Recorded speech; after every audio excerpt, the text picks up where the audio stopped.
सभी amino acid की सामान्य संरचना समान होती है सिवाय किसके? बोलिए। सभी अमीनो एसिड की सामान्य संरचना समान होती है सिवाय किसके? ये होता है प्रोलाइन के। ठीक है, आपका आंसर होगा प्रोलाइन के होगा। अब बताओ, अमीनो एसिड एक उभयधर्मी अणु है, ये बताइए सही या गलत? जब एक अमीनो एसिड पानी में घुल जाता है तो ये एसिड या बेस के रूप में काम करता है और इससे है ना जिप्टेरियन या डाइपोलर आयन कहा जाता है। इसलिए एमिनो एसिड एक उभयधर्मी अणु है। तो आप बोलोगे सही, सत्य है। आंसर आएगा सत्य। इनमें से कौन सा अमीनो एसिड प्राकृतिक रूप से सक्रिय नहीं है? बोलिए। इनमें से कौन सा अमीनो एसिड प्राकृतिक रूप से सक्रिय नहीं है? ग्लाइसिन होगा आपका दोस्तों उत्तर क्या है यहाँ पर? ग्लाइसिन। इनमें किसका उपयोग ऑप्टिकल गतिविधि को मापने के लिए किया जाता है? दोस्तों किसका उपयोग ऑप्टिकल गतिविधि को मापने के लिए किया जाता है? बताइए, ऑप्टिकल गतिविधि को मापने के लिए किसका उपयोग करते हैं? पोलारीमीटर का। तो जिसका भी आंसर आ रहा है पोलरीमीटर का, बिल्कुल सही उत्तर है।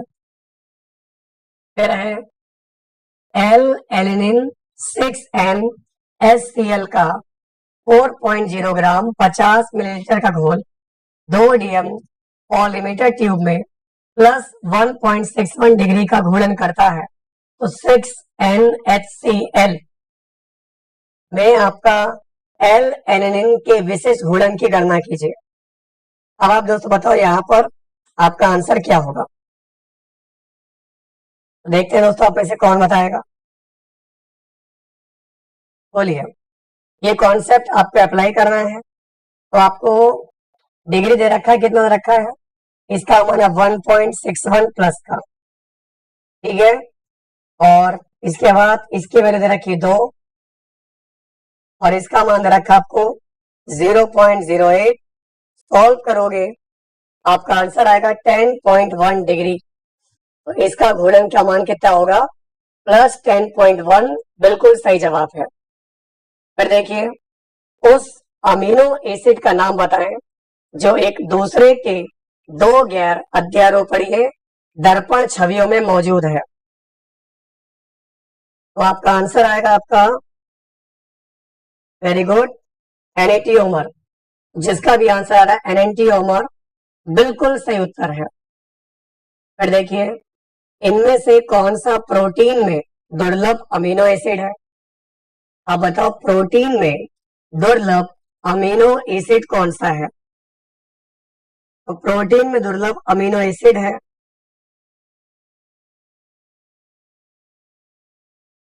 ये आपका ट्रिप्टोफैन और आपका मेथियोनिन। ट्रिप्टोफैन, मेथियोनिन, जो कि बिल्कुल आपका उचित जवाब है।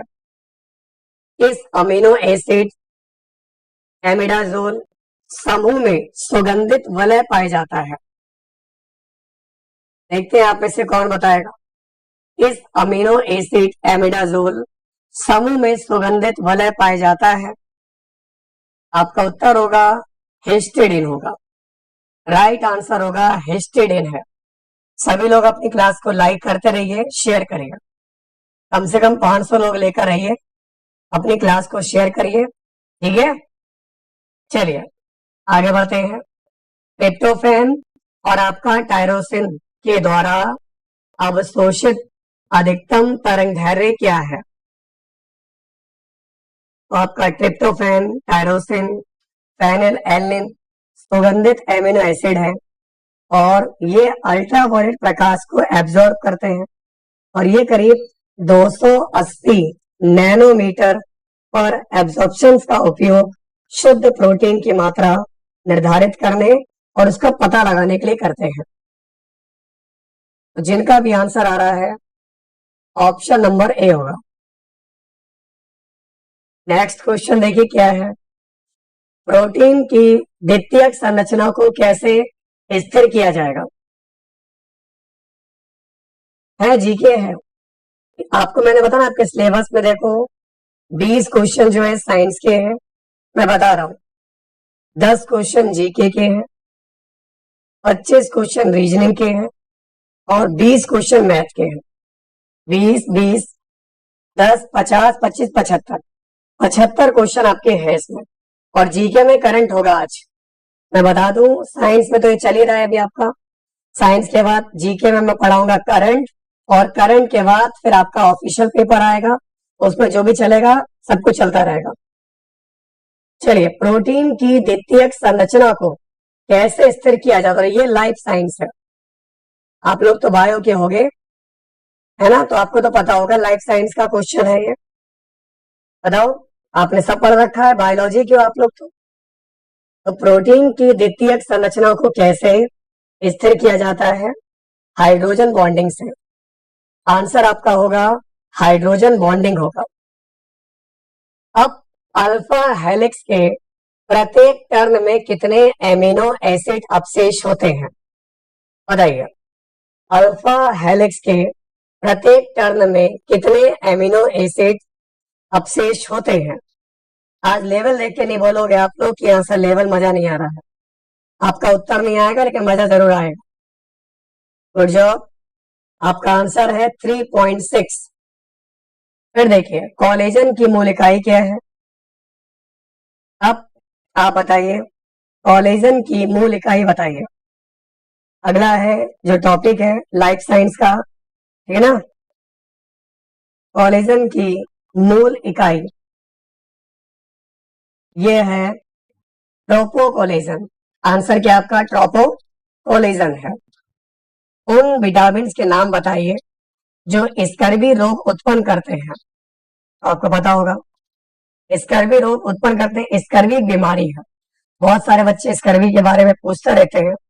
स्कर्वी एक बीमारी है जो कोलेजन की संरचना को प्रभावित करती है, और ये कोलेजन के खराब संश्लेषण के कारण होता है, जो आपका प्रोलिल, लाइसिल, हाइड्रोक्सिलिसिस की कमी के कारण होता है, और ये विटामिन सी की वजह से होता है। अब कोलेजन संश्लेषण के निम्नलिखित अनुक्रम को सही क्रम में व्यवस्थित कीजिए।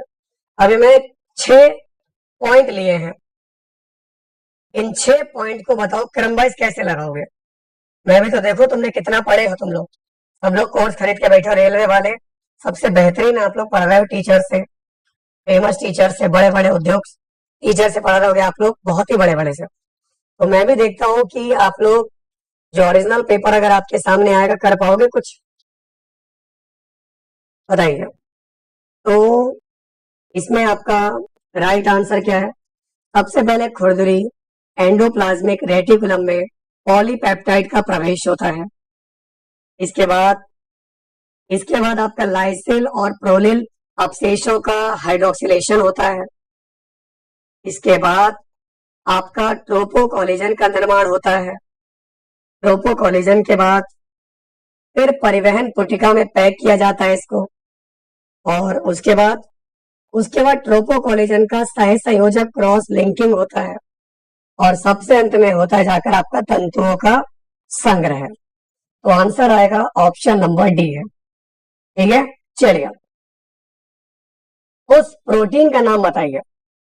दोस्तों, उस प्रोटीन का नाम बताइए जो आपके संयोजी ऊतकों की विस्तारशीलता और लोच के लिए जिम्मेदार है। बताइए, उस प्रोटीन का नाम बताओ जो कनेक्टिव टिश्यू की विस्तारशीलता और उसकी लोच के लिए जिम्मेदार है। यह है आपका इलास्टिन।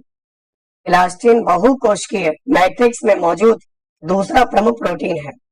इसकी उच्च हाइड्रोफोबिक प्रकृति के कारण यह संयोजी ऊतकों में विस्तारशीलता और लोच का निर्माण करता है। इलास्टिन इनमें से किस प्रकार का वक्र हीमोग्लोबिन की ऑक्सीजन बंधन क्षमता को दर्शाता है? बताइए, इनमें से किस प्रकार का वक्र हीमोग्लोबिन ऑक्सीजन बंधन की क्षमता को दर्शाता है? यह है सिग्मोइडल वक्र। सिग्मोइडल वक्र होगा बिल्कुल राइट आंसर। हीमोग्लोबिन के लिए, अब देखिए मैंने आपको पढ़ाया है, हीमोग्लोबिन के लिए ऑक्सीजन बंधुता पीएच से प्रभावित होती है। आप बताओ इस घटना को बोहर प्रभाव के रूप में जाना जाता है। क्या ये बात सही है या गलत है? इतना बता दो मुझे बस, सही है गलत? पीएच का हीमोग्लोबिन के ऑक्सीजन बंधुता पर गहरा प्रभाव पड़ता है।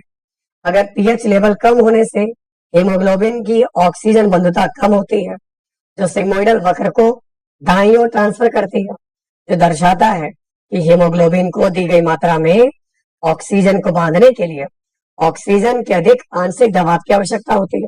कल मैंने पढ़ाया भी था कि हीमोग्लोबिन का काम क्या है, हमारे रक्त में O2 का प्रवाह करना, है ना। और अगर ये कम होता है यहाँ पर तो इसकी मात्रा भी कम होगी, इसलिए बात बिल्कुल सही है। आइए अगला देखिए, आपका क्वेश्चन है मायोग्लोबिन का कार्य क्या है। दोस्तों मायोग्लोबिन का काम क्या है? इसका काम है ऑक्सीजन को स्टोर करना। मायोग्लोबिन क्या करता है? ऑक्सीजन भंडारण करता है, ठीक है। आपको याद होगा MbO2 है, Mb प्लस O2, तो इसमें ऑक्सीजन है, तो ये ऑक्सीजन अणु को अपने साथ बांधता है और ऑक्सीजन भंडारण प्रोटीन के रूप में काम करता है। तो ये अपने अंदर ऑक्सीजन को स्टोर रखता है, उसको चिपका के रखता है। अब आपके नाखून, आपके बाल, आपके सींगों में पाए जाने वाला प्रोटीन का नाम बताइए क्या है? तो नाखून, बाल और सींग में कौन सा प्रोटीन पाया जाता है? ये प्रोटीन है केराटिन। केराटिन नामक प्रोटीन पाया जाता है बालों में, नाखून में और आपके सींगों में। इस आयरन अवस्था में मायोग्लोबिन ऑक्सीजन से बनता है। बताइए, इस आयरन अवस्था में मायोग्लोबिन ऑक्सीजन से बनता है। तो ये है फेरस 2+ आयन, जो कि बिल्कुल सही है। Very good. मायोग्लोबिन के ऑक्सीजन पृथक्करण वक्र का आकार बताइए कैसा है? हाइपरबोला। तो आपका आंसर होगा, इसका साइज क्या है? इसका साइज है हाइपरबोला है। हीमोग्लोबिन के संबंध में सिकल सेल एनीमिया, हीमोग्लोबिन के संबंध में सिकल सेल एनीमिया से संबंधित कारण इनमें से कौन सा है? बताइए। तो ये है असामान्य बीटा ग्लोबिन जीन की 2 प्रतियां, ठीक है ना। असामान्य बीटा ग्लोबिन जीन की 2 प्रतियां। तो अभी आप लोग सिर्फ और सिर्फ देख रहे हो मेरे साथ लाइफ साइंस का आपका क्या हाल है। अभी ऐसे ही जैसे मैंने अभी फिजिक्स पढ़ाई आपको टेक्नीशियन के लिए, आप एक टेक वाली क्लास में देखो, हम लोग डे बाय डे टॉपिक, एक एक टॉपिक को कंप्लीट करेंगे। बाकी मैं साइंस को अलग से भी पढ़ाऊंगा, पूरे पूरे टॉपिक्स, और यहाँ पर पेपर्स के जितने भी सिलेक्टेड क्वेश्चन वो भी कंप्लीट करेंगे। आइए, साइंस के बाद 10 क्वेश्चन होंगे आप लोगों के करंट इवेंट के। आइए, आर्टिकल 370 ने जम्मू कश्मीर को क्या विशेष दर्जा दिया था? आर्टिकल 370 ने जम्मू और कश्मीर को क्या विशेष दर्जा दिया था? तो इसको दर्जा मिला था ऑटोनॉमी राइट्स, मतलब स्वायत्तता का अधिकार। आपका आंसर क्या होगा? स्वायत्तता का अधिकार होगा। फिर है, निम्नलिखित में से कौन सा सरकारी मंत्रालय भारतीय साइबर अपराध समन्वय केंद्र की देखरेख करता है? बताइए। निम्नलिखित में से कौन सा सरकारी मंत्रालय भारतीय साइबर अपराध समन्वय की देखरेख करता है? ये है मिनिस्ट्री ऑफ होम अफेयर्स, गृह मंत्रालय। आपका आंसर क्या होगा दोस्तों? यहाँ पर गृह मंत्रालय होगा। वर्तमान में भारत की कितनी बिजली कोयले से संचालित होती है? बताइए। वर्तमान में भारत की कितनी बिजली जो है ये कोयले के थ्रू जो है संचालित होती है? I mean India's electricity is currently powered by coal, approx 75% thermal power plant. कल मैंने पढ़ाया भी था। वेरी गुड, मेरे बताने से पहले ही सभी बच्चों का जवाब बिल्कुल सही है। ये देख के लगा कि ये सवाल पूरी क्लास को आता है। अब SCO, संघाई सहयोग कॉरपोरेशन, इस तरीके से SCO के गठन के पहल किन दो देशों ने की है? बताइए। SCO के गठन की पहल ये किन देशों ने की थी? तो ये की थी आपकी चाइना और रूस ने। आपका आंसर क्या होगा यहाँ पर दोस्तों? चाइना और रूस होगा, जो कि बिल्कुल सही है। आपका परम सत्य जवाब होगा चाइना और रूस होगा। फिर है, यूरोपा का वायुमंडल मुख्य रूप से किससे बना है? बताइए। आपका क्वेश्चन है, यूरोपा का जो वायुमंडल है ये आपका मुख्य रूप से किससे बना है? यूरोपा का वायुमंडल बना है ऑक्सीजन से। आपका आंसर दोस्तों क्या होगा यहाँ पर? ऑक्सीजन हो जाएगा।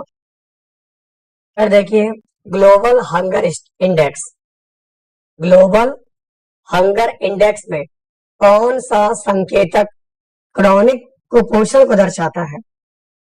आप बताओ। क्रॉनिक कुपोषण को दर्शाता है चाइल्ड स्टनिंग, बाल बौनापन। इसको क्या बोलते हैं? इसको कहते हैं दोस्तों हम लोग यहाँ पर बाल बौनापन बोलते हैं। तो ये हमारा है ग्लोबल हंगर इंडेक्स में, ये है आपका क्रॉनिक कुपोषण। आपका आंसर क्या होगा यहाँ पर? बाल बौनापन होगा। अब देखिए दोस्तों, आपका अगला क्वेश्चन क्या है, इसको बताइए।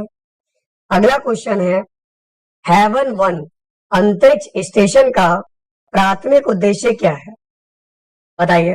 हेवन 1 स्पेस स्टेशन का प्राइमरी पर्पस क्या है? यह है कॉमर्शियल स्पेस टूरिज्म।